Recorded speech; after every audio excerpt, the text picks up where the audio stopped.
God sent Moses and Aaron again to Pharaoh with a mighty sign, and Aaron cast his fall before the king, and he became a serpent. The Egyptian magicians did the same with their secret arts, but Aaron's snake swallowed them. Yet Pharaoh's heart remained hardened, so he began a series of divine judgments about Egypt. First, Nile waters became blood. For 7 days, the Egyptians dug well to find drinking water, while the fish died and the river smelled bad. The magicians replicated this miracle, making Pharaoh refuse to give up. A week later, Aaron extended his rod, and an invasion of rivers covered Egypt, in houses, beds, ovens and bricks. Pharaoh asked Moses to pray to remove the kings, promising to free the people. But when the animals died and were buried in fetal piles, the king turned back in his word. The third plague brought feathers that infected man and animals. This time, the magicians could not imitate the miracle and recognized, "This is God's finger."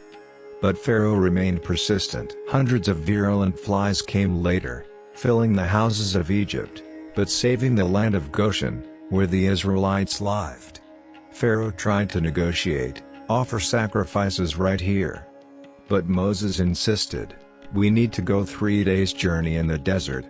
The king surrendered, but when the flies disappeared, he hardened his heart once more. A deadly plague then struck the Egyptian herds, while the Jewish animals remained unlawful. Pharaoh sent messengers to verify and found the truth, but he still refused to obey. On the 6th plague, ashes released into the air caused painful ulcers in man and animals. The magicians could not stand before Moses because of his wounds. But God allowed Pharaoh to continue resisting. An unprecedented rainstorm followed. Rocks of ice mixed with fire destroyed plants, trees and any person or animal in the open air. Only Goshen didn't land. Pharaoh confessed, "This time I am small, the Lord is just." But when the border stopped, he closed again. Clouds of frogs devoured all the vegetation left after the Goshen. Pharaoh's servants prayed, "Until when will this man be a trap for us?"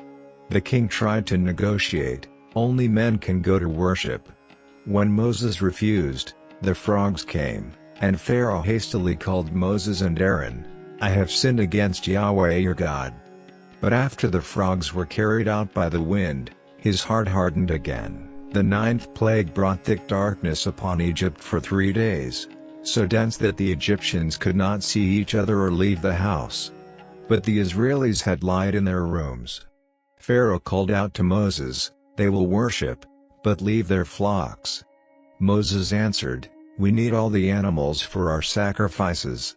The angry king threatened, "Get out of my presence and never come back. The day you see my face again, he will die." God announced the 10th and most terrible plague. At midnight the firstborn of all the Egyptian family would die, from Pharaoh's son to the son of the prisoner in the dungeon.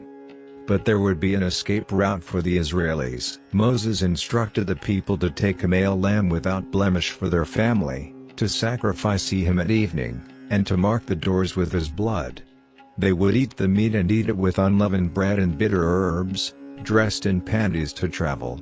This would be the Lord's Easter when he would pass over the houses marked with blood. At midnight, a great cry came out in Egypt, because there was no house without a dead man. And Pharaoh called Moses and Aaron at night, mourning for his own son, saying, "Go forth, worship the Lord as they have asked, take your flock, and bless us also." The Egyptians pressed the Israelites to leave quickly, giving them objects of silver, gold and clothing.